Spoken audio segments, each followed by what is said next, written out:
DK HDK ಮತ್ತೊಂದು fight ಶುರುವಾಗಿದೆ. ಇವರ ಮಧ್ಯದಲ್ಲಿ ಮತ್ತೊಂದು ಪಂಥಾಹ್ವಾನ. ಬಿಡದಿ ಟೌನ್ಶಿಪ್ ವಿಚಾರವಾಗಿ ಬಹಿರಂಗ ಚರ್ಚೆಗೆ ಆಹ್ವಾನ ಕೊಟ್ಟಿದ್ರು ಎಚ್ ಡಿ ಕುಮಾರಸ್ವಾಮಿ. ನಿನ್ನೆ ಈ ಬಗ್ಗೆ ಮಾತನಾಡಿದ್ರು ಎಚ್ಡಿಕೆ. ಈ ಪಂಥಾಹ್ವಾನಕ್ಕೆ ಬಹಿರಂಗವಾಗಿ ಚರ್ಚೆಯನ್ನ ಮಾಡೋಕೆ ನಾನು ಕೂಡ ರೆಡಿ ಇದ್ದೀನಿ ಅಂತ ಡಿ ಕೆ ಶಿವಕುಮಾರ್ ಇವತ್ತು ಅದಕ್ಕೆ ಕೌಂಟರ್ ಕೊಟ್ಟಿದ್ದಾರೆ.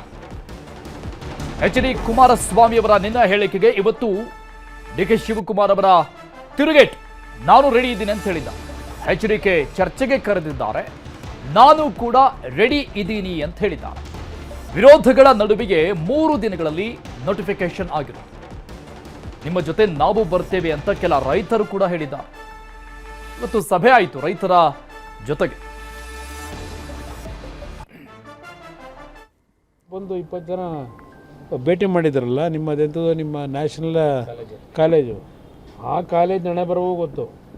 ಅದು ಎಷ್ಟು ಜನಕ್ಕೆ ಟೋಪಿ ಹಾಕಿ ಇದನ್ನು ಸೃಷ್ಟಿ ಮಾಡಿ ದಾಖಲೆಗಳನ್ನ ಸುಮಾರು 3,500 ಜನ ತಕರಾರು ಅರ್ಜಿ ಕೊಟ್ಟಿದ್ದಾರೆ ಅಂತಕ್ಕಂಥ ಬರೆದಿದ್ದಾರೆ. ಅದರ ಜೊತೆಗೆ 5 ಗುಂಟೆ 10 ಗುಂಟೆ 20 ಗುಂಟೆ ಜಮೀನು ಇಟ್ಕೊಂಡು ತರಕಾರಿ ಬೆಳೆದು ಹಸುಗಳು ಸಾಕೊಂಡು ಜೀವನ ಮಾಡ್ತಾ ಇರ್ತಕ್ಕಂಥ ಆ ಕುಟುಂಬಗಳನ್ನು ಬೀದಿಗೆ ತಗೊಂಡೋಗಿ ಹಾಕ್ತಕ್ಕಂಥದ್ದಕ್ಕೆ ಮೌನವಾಗಿರ್ಬೇಕಾ ನಾನು? ಅದಕ್ಕೆ ಕುಮಾರಸ್ವಾಮಿ ಅವರು ಅವರೆಲ್ಲ ಕೇಳಿದ್ರು ರೈತರೆಲ್ಲ, ನಡೀರಪ್ಪ ನಾನೇ ಮಾಡಿಸಿರೋದೆಲ್ಲ ನಾನೆಲ್ಲ ಮಾಡೋಕ್ಕಾಗಲ್ಲ ಅಂತ ಹೇಳಿದ್ರು. ಪಾಪ ಪಂಥೀಯ ಆಹ್ವಾನಕ್ಕೇನೋ ಕರೆದಿದ್ದಾರಂತೆ. ಪಂಥಾಹ್ವಾನ ಚರ್ಚೆ ಕರೆದರಂತೆ. ನಾನು ಅವ್ರ ಟೈಮ್ಗೆ ನಾನು ರೆಡಿ ಇದ್ದೀನಿ. 3 ದಿನ ಟೈಮ್ ಸಾಕು ನನಗೆ. ನಾನು ನಮ್ಮ ರೈತರಿಗೆಲ್ಲ ಹೇಳಿದೆ, ಅಣ್ಣ ನೀವು ಬೇಡ ಅಣ್ಣ, ನಾವು ಬರ್ತೀವಿ, ನಾವೇ ಸ್ವೀಕಾರ ಮಾಡ್ತೀವಿ, ನಾವೇ ಅವ್ರಿಗೆ ಉತ್ತರ ಕೊಡ್ತೀವಿ ಅಂತ ಪಾಪ ರೈತರೆಲ್ಲ ಹೇಳ್ತಾಯಿದ್ರು. ನನಗೆ ಆ ರೈತನ ಬಿಡೋಕ್ಕೆ ಇಷ್ಟ ಇಲ್ಲ. ಇರಲಿ ಪಾಪ ಅವ್ರು ಕರೆದಾಗ ನಾವು ಹೋಗ್ಬೇಕು. ಸೊ ಹಂಗೆ ಫಸ್ಟು ಕುಮಾರಣ್ಣಂಗೆ ನಾನು ರಿಕ್ವೆಸ್ಟ್ ಮಾಡೋದಷ್ಟೇ, ಪಂಥ ಅಣ್ಣ ನೀನು ಯಾವತ್ತು ಟೈಮ್ಗೆ ಹೇಳ್ತೀಯ ಅಣ್ಣ, ನಾನು ಬರ್ತೀನಿ. ಜಾಗನೂ ಅವರೇ ಫಿಕ್ಸ್ ಮಾಡಲಿ, ಟೈಮು ಫಿಕ್ಸ್ ಮಾಡಲಿ, ಬಟ್ 3 ದಿನ ಟೈಮ್ ಕೊಡಬೇಕಷ್ಟೇ. ನಾನಂತೂ ಅವ್ರು ಯಾವಾಗ ಹೇಳ್ತಾರೋ ನಾವು, ಯಾಕೆಂದ್ರೆ ಮೊದಲು ಅವ್ರದ್ದು ಸ್ವೀಕಾರ ಮಾಡಿದ್ದೀನಿ, ಸಾತೂರಲ್ಲಿ ಸ್ವೀಕಾರ ಮಾಡಿದ್ದೀನಿ. ಈಗೂ ನಾನು I am ready to accept whatever is there. ಪಾಪ ಅವ್ರು ಯಾವಾಗ ಕರೀತಾರೋ ಗೌರವದಿಂದ, ನಾನು ಭಾಳ ನಮ್ರತೆಯಿಂದ, ಈಗ ಎಷ್ಟು ಗೌರವದಿಂದ ಅವ್ರ ಅಣ್ಣ ಅವ್ರಿಗೆ ಏನು ಗೌರವ ಕೊಡಬೇಕು, ಒಂದು ಚೂರು ಅಶಬ್ದವಾದಂಥ ಪದವನ್ನು ಉಪಯೋಗಿಸಿದೆ, ಅಸಂಬಂಧವಾದಂಥ ಪದವನ್ನು ಉಪಯೋಗಿಸಿದೆ ನಾನು ಮಾತಾಡ್ತೀನಿ. That is been fixed match. ನೀವು ಯಾವ ಟೈಮ್ ಕೇಳ್ತೀರೋ ಬೇಕಾದ್ರೆ ನೀವು ಫಿಕ್ಸ್ ಮಾಡ್ಕೊಳ್ಳಿ. ಇನ್ನು ರಾಜ್ಯ ಸರ್ಕಾರದ ವಿರುದ್ಧ ವಿಪಕ್ಷ ನಾಯಕ ಅಶೋಕ ಆಕ್ರೋಶವನ್ನು ವ್ಯಕ್ತಪಡಿಸಿದ್ದಾರೆ. 3,000 ಎಕರೆ ಜಮೀನು ಅಲ್ಲಿ ದುಡ್ಡು ಹೊಡೆಯಬಹುದು, ನೋಟಿಫಿಕೇಶನ್ ಬಿಡದಿಯ ರೈತರಿಗೆ ಮಾಡುವಂತಹ ದ್ರೋಹ ಇದು ಅಂತ ಆಕ್ರೋಶವನ್ನು ವ್ಯಕ್ತಪಡಿಸಿದ್ದಾರೆ. ನೋಟಿಫಿಕೇಶನ್ ಬಿಡದಿಯ ರೈತರಿಗೆ ಮಾಡುವ ದ್ರೋಹ ಇದು ಅಂತ ಹೇಳಿದ್ದಾರೆ ಅಶೋಕ್. ಇವಾಗ ಜಮೀನು ಅಕ್ವೈರ್ ಮಾಡಿ ರೈತರನ್ನ ಬೀದಿಗೆ ತಂದಿದ್ದೀರಿ. ಇವಾಗ ಯಾರೋ 4 ಜನರನ್ನ ಬಟ್ಟೆ ಹಾಕಿಸಿ ಸಭೆ ಮಾಡಿದ್ದೀರಿ. ಇವತ್ತಾದಂತಹ ಸಭೆ ವಿಚಾರವನ್ನು ಕೂಡ ಉಲ್ಲೇಖ ಮಾಡಿದ್ದಾರೆ. ಯಾವ ಪುರುಷಾರ್ಥಕ್ಕೆ ಲೇಔಟ್ ಮಾಡ್ತಾ ಇದ್ದೀರಿ ಅಂತ ಅಶೋಕ್ ಆಕ್ರೋಶವನ್ನು ವ್ಯಕ್ತಪಡಿಸಿರುವುದು.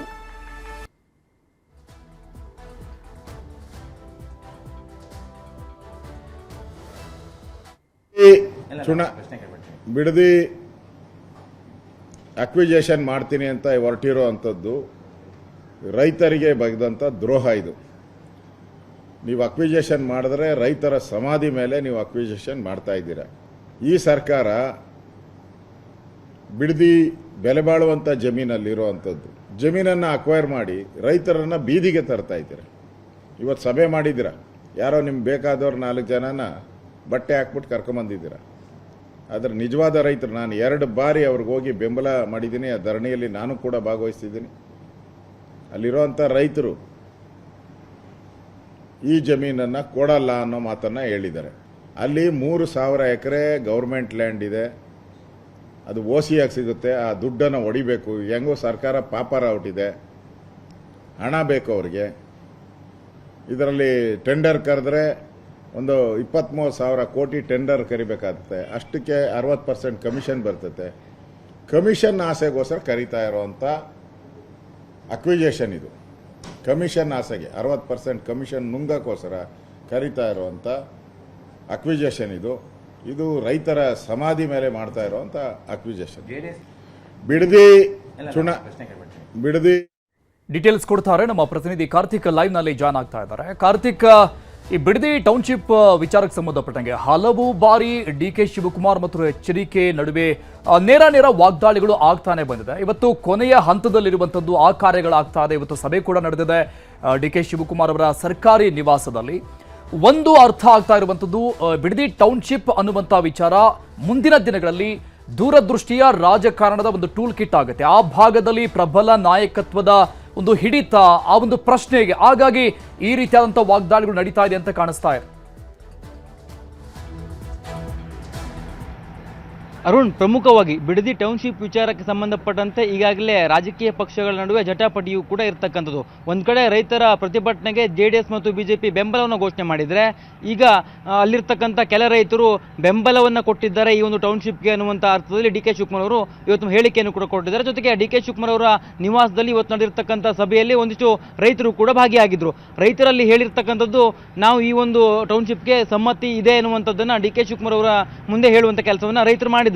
ಇಲ್ಲಿ ಒಂದು ವಿಚಾರವನ್ನು ನಾವು ಗಮನಿಸಬೇಕು. ಈ ಒಂದು ಟೌನ್ಶಿಪ್ ವಿಚಾರಕ್ಕೆ ಸಂಬಂಧಪಟ್ಟಂತೆ ಡಿ ಕೆ ಶಿವಕುಮಾರ್ ಅವರು ಈಗಾಗಲೇ ಇದು ಕುಮಾರಸ್ವಾಮಿ ಅವರ ಕೂಸು ಅನ್ನುವಂಥ ರೀತಿಯಲ್ಲಿ ಸಾಕಷ್ಟು ಆಕ್ರೋಶವನ್ನು ಕೂಡ ಹೊರಹಾಕಿದ್ರು. ಅಂದರೆ ಹಿಂದೆ ಈ ಯೋಜನೆಯನ್ನು ಕುಮಾರಸ್ವಾಮಿ ಅವರೇ ಜಾರಿಗೆ ತಂದಿದ್ರು, ಆದರೆ ಈಗ ರಾಜಕೀಯ ಕಾರಣಕ್ಕಾಗಿ ಅವರು ಇದನ್ನು ವಿರೋಧ ಮಾಡ್ತಾ ಇದ್ದಾರೆ ಅನ್ನುವಂಥ ರೀತಿಯಲ್ಲಿ ಅವರು ಹೇಳಿಕೆಯನ್ನು ಕೊಟ್ಟಿದ್ರು. ಜೊತೆಗೆ ಇದೇ ವಿಚಾರಕ್ಕೆ ಸಂಬಂಧಪಟ್ಟಂತೆ ಕುಮಾರಸ್ವಾಮಿ ಮತ್ತು ದೇವೇಗೌಡರು ಈ ಒಂದು ಪ್ರತಿಭಟನೆಯನ್ನು ಯಾವಾಗ ಬೆಂಬಲಿಸಿದ್ರು, ಅದಾದ ನಂತರದಲ್ಲಿ ಕುಮಾರಸ್ವಾಮಿ ಅವರ ಈ ಒಂದು ನಡೆಗೆ ಡಿ ಕೆ ಶಿವಕುಮಾರ್ ಆಕ್ರೋಶವನ್ನು ಹೊರಹಾಕಿದ್ರು. ಜೊತೆಗೆ ಇದು ಈಗ ಮುಂದುವರಿತಲೇ ಬರ್ತಾ ಇದೆ. ಇವತ್ತಿನ ಸಭೆಯ ಬಳಿಕವೂ ಕೂಡ ಡಿ ಕೆ ಶಿವಕುಮಾರ್ ಅವರು ಸುದ್ದಿಗೋಷ್ಠಿ ನಡೆಸುವಂಥ ಸಂದರ್ಭದಲ್ಲಿ ಇದೇ ವಿಚಾರವನ್ನು ಅವರು ಪ್ರಸ್ತಾಪ ಮಾಡಿದ್ರು.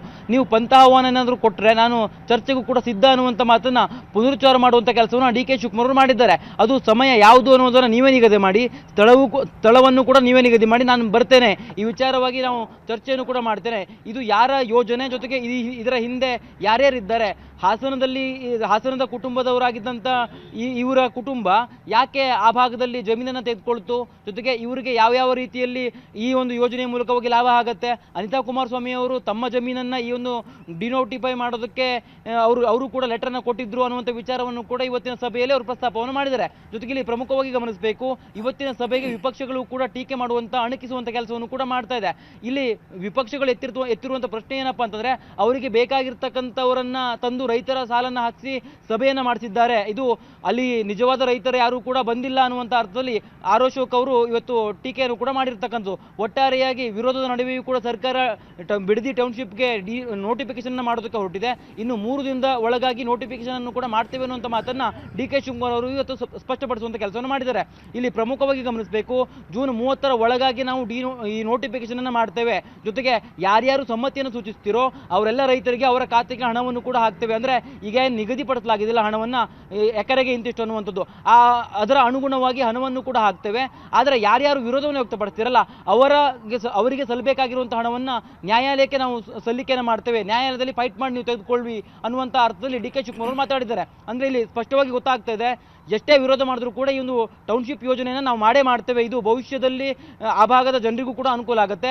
ಬೆಂಗಳೂರಿಗೆ ಕನೆಕ್ಟ್ ಮಾಡುವಂಥ ಅಥವಾ ಬೆಂಗಳೂರಿನೊಂದಿಗೆ ಒಂದಿಷ್ಟು ಸಂಬಂಧವನ್ನು ಹೊಂದುವಂಥ ನಿಟ್ಟಿನಲ್ಲಿ ಈ ಒಂದು ಟೌನ್ಶಿಪ್ಪನ್ನು ನಾವು ಬೆಳವಣಿಗೆ ಮಾಡ್ತೇವೆ. ಜೊತೆಗೆ ಅಲ್ಲಿ ಯಾರ್ಯಾರು ಜಮೀನನ್ನು ಕಳೆದುಕೊಂಡಿರ್ತಾರಲ್ಲ ಅವರೆಲ್ಲರಿಗೂ ಕೂಡ ಒಂದು ಜಾಗ ಕೊಡುವಂಥ ಕೆಲಸವನ್ನು ಕೂಡ ಮಾಡ್ತೇವೆ ಅನ್ನೋಂಥ ಮಾತನ್ನು ಹೇಳಿದ್ದಾರೆ. ಜೊತೆಗೆ ಯಾವ ಭಾಗದಲ್ಲಿ ನಿಮಗೆ ನಿವೇಶನವನ್ನು ಹಂಚಿಕೆ ಮಾಡಲಾಗುತ್ತೆ ಆ ಭಾಗಕ್ಕೆ BWSSB ಇಂದಲೂ ಕೂಡ ನೀರಿನ ವ್ಯವಸ್ಥೆ ಇರಬಹುದು, ಅಥವಾ ಬೆಂಗಳೂರಿನ ಗ್ರೇಟರ್ ಬೆಂಗಳೂರು ವ್ಯಾಪ್ತಿಗೆ ಯಾವುದನ್ನು ಸೇರಿಸುವಂಥದ್ದು ನಿಟ್ಟಿನಲ್ಲಿ ಕೂಡ ಇವತ್ತು ಭರವಸೆಯನ್ನು ಡಿ ಕೆ ಶಿವಕುಮಾರ್ ಕೊಟ್ಟಿರುವಂಥ ಕಾರಣಕ್ಕಾಗಿ ಈ ಯೋಜನೆಗೆ ಸಂಬಂಧಪಟ್ಟಂತೆ ಒಂದಿಷ್ಟು ರೈತರು ಯಾರು ಸಮ್ಮತಿಯನ್ನು ಸೂಚಿಸಿದಾರಲ್ಲ ಅವರಿಗೆ ಇವತ್ತು ಸಮಾಧಾನ ಪಡಿಸುವಂಥ ಕೆಲಸವನ್ನು ಡಿ ಕೆ ಶಿವಕುಮಾರ್ ಮಾಡಿರುವಂಥದ್ದು. ಜೊತೆಗೆ ಭರವಸೆಯನ್ನು ಕೂಡ ಕೊಟ್ಟಿದ್ದಾರೆ. ಇಲ್ಲಿ ಪ್ರಮುಖವಾಗಿ ವಿರೋಧ ಮಾಡ್ತಿರ್ತಕ್ಕಂಥ ರೈತರ ಪ್ರತಿಭಟನೆ ಯಾವ ರೀತಿಯಾಗಿ ಮುಂದೆ ಹೋಗುತ್ತೆ ಅನ್ನೋದನ್ನು ಕೂಡ ಗಮನಿಸಬೇಕಾಗತ್ತೆ.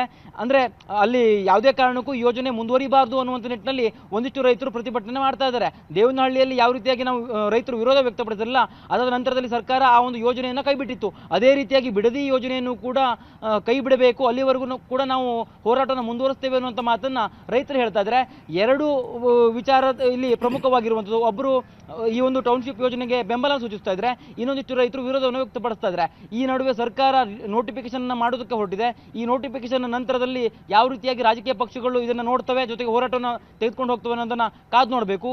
BJP ಮತ್ತು JDS ಇದನ್ನ ತೀವ್ರವಾಗಿ ವಿರೋಧವನ್ನು ವ್ಯಕ್ತಪಡಿಸಿರುವಂಥ ಕಾರಣಕ್ಕಾಗಿ ನೋಟಿಫಿಕೇಶನ್ ಮಾಡಿದಂಥ ಸಂದರ್ಭದಲ್ಲಿ ಇನ್ನಷ್ಟು ವಿರೋಧವನ್ನು ವ್ಯಕ್ತಪಡಿಸುವಂಥ ಸಾಧ್ಯತೆ ದಟ್ಟವಾಗಿರುವಂಥದ್ದು. ಅರುಣ್. ಕಾರ್ತಿಕ್, ಒಂದು ಕಡೆ ಈ ಬಿಡದಿ ಟೌನ್ಶಿಪ್ ವಿಚಾರಕ್ಕೆ ಸಂಬಂಧಪಟ್ಟಂಗೆ ಎಷ್ಟೇ ವಿರೋಧಗಳು ವ್ಯಕ್ತವಾದರೂ ಕೂಡ ಪ್ರೆಸೆಂಟ್ ಈಗಲೂ ಕೂಡ ಕಾಂಗ್ರೆಸ್ ಒಂದು ಪಾಯಿಂಟ್ ಅನ್ನು ಹಿಡ್ಕೊಂಡಿದೆ. ಎಚ್.ಡಿ.ಕೆ ಅವರ ಆಡಳಿತದ ಸಂದರ್ಭದಲ್ಲಿ ಆಗಿರುವಂತಹ ನೋಟಿಫಿಕೇಶನ್ ಇದು ರಾಜಕೀಯವಾಗಿ ರಾಜಕಾರಣಕ್ಕಾಗಿ ವಿರೋಧವನ್ನ ಮಾಡ್ತಾ ಇದ್ದಾರೆ ಅಂತ ಒಂದು ಪಾಯಿಂಟ್ ಅನ್ನು ಹಿಡ್ಕೊಂಡಿದ್ದಾರೆ. ಸೊ ಹೀಗಾಗಿ ಈ ರಾಜಕಾರಣವನ್ನ ಹೊರತುಪಡಿಸಿದಂಗೆ ಆ ಭಾಗದಲ್ಲಿ ನಾಯಕತ್ವದ ಮುನ್ನೆಲೆಗಾಗಿ ಪ್ರತಿಷ್ಠೆಗಾಗಿ ನಡೀತಾ ಇರುವಂತಹ ವಾಗ್ದಾಳಿ ಅಂತ ಕಾಣಿಸ್ತಾ ಇದೆ ಇದು.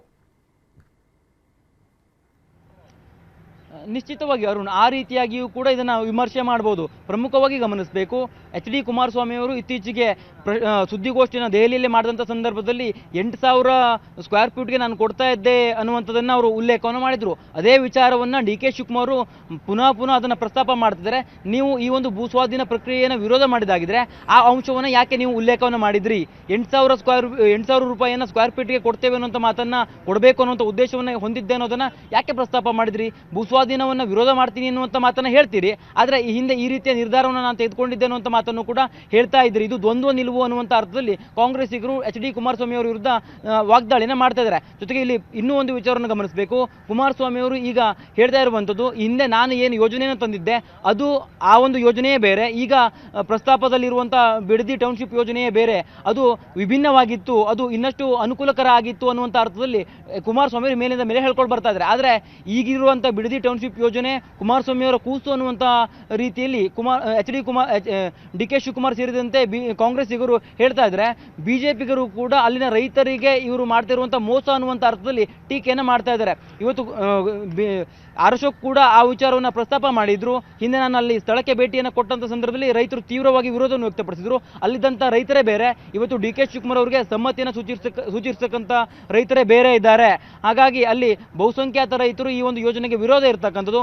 3,000 ಎಕರೆ ಏನು ಸರ್ಕಾರದ ಜಮೀನು ಇದೆಯಲ್ಲ, ಆ ಒಂದು ಜಮೀನನ್ನು ಕಬಳಿಸೋದಕ್ಕೋಸ್ಕರ ಅಥವಾ ಆ ಒಂದು ಜಮೀನಿಗೆ ಸಲ್ಲುವಂಥ ಹಣವನ್ನು ಲೂಟಿ ಮಾಡೋದಕ್ಕೋಸ್ಕರವಾಗಿ ಈ ಒಂದು ಯೋಜನೆಯನ್ನು ಮಾಡ್ತಾ ಇದ್ದಾರೆ ಅನ್ನುವಂಥ ರೀತಿಯಲ್ಲಿ ಆರೋಪವನ್ನು ಕೂಡ ಮಾಡ್ತಾ ಇರ್ತಕ್ಕಂಥದ್ದು. Arun Ugar. Thank you Karthik, details